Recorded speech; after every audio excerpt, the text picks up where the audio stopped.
or just by choice or power.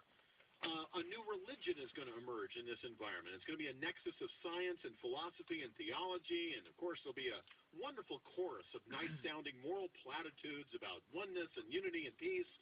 But eventually the evil in men's hearts is going to morph this utopian vision, right, to deliver a brave new world where everything is wonderful and all our problems are solved. It's going to morph that into a hall of horrors. And the result is going to be a hell of state-sponsored eugenics. What's eugenics? Good birth. That means we've got to get the right people having offspring and stop the wrong people from having offspring. Whether they're black, brown, Jew, blonde, tall, short, fat, slow, fast, doesn't matter. Whoever's in power is going to come up with criteria, and it's going to be people like them, always is, who are the right people to have babies. And we'll sterilize the people who don't. Now, folks, 110 years ago, early 1900s, all the universities bit off on this. This was the new science, so much so that there was an infamous Supreme Court case handed down by Oliver Wendell Holmes, I believe it was an 8-1 decision, and in which the Supreme Court said, yep, it's okay to sterilize this young woman who was pregnant because she was raped by a foster family member, and she was the illegitimate child of a prostitute herself, and he infamously said, 3 generations of imbeciles enough. And of course his argument is, well, we're going to improve society by eliminating, the bad people, the unproductive elements of society. This eugenics movement is still going on. It is against human exceptionalism because, of course, there's nothing exceptional about being human. In fact, if they were truly honest, they would say that human beings are the infection on planet Earth. If we just got rid of all of humanity, the world would be a better place. That's what they believe. So now this is manifesting today, 2012, all over the world in this movement to grant rights in court to plants and ecosystems. This is way beyond the whole sand, the smelt and the sand flea and frogs and, on the Mojave Desert. This is a whole kick up from that. And, of course, just follow the money.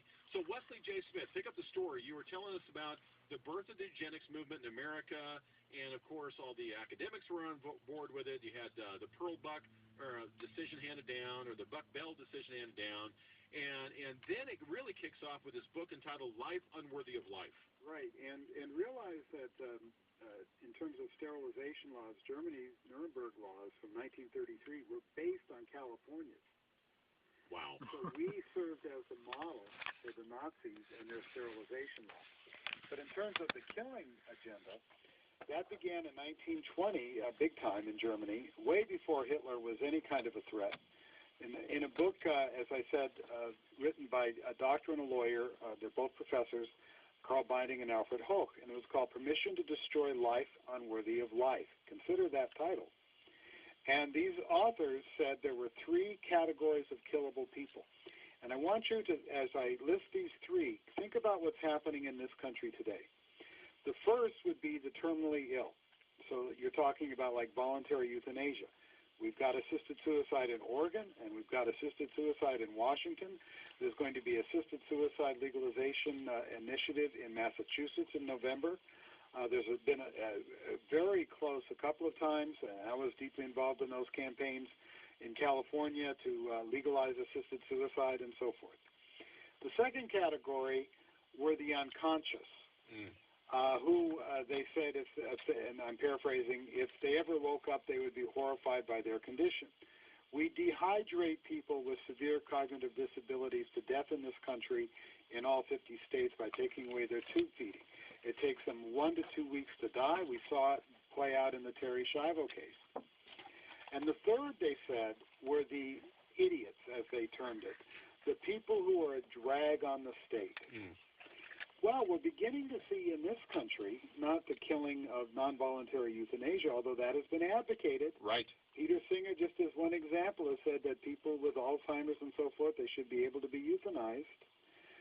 But you are seeing efforts to unilaterally withdraw and withhold and prevent wanted life-sustaining treatment based on quality of life judgment, meaning, let's just take the Terry Schiavo case. This is called medical futility or feudal care theory or feudal care. Yep. The Terry Schiavo case involved the husband versus the family of Terry Schiavo and a feeding tube. But let's assume a different scenario. Let's assume the husband and the family agreed. Let's keep Terry sustained with the tube-supplied nutrition and hydration. But the doctor said, no, she's been in this severely disabled state for 10 years. We spent enough time and money and effort on her care. She's never going to improve. It's time for her to die. We're going to withhold that tube feeding against your will. Right. That's feudal care. Now, why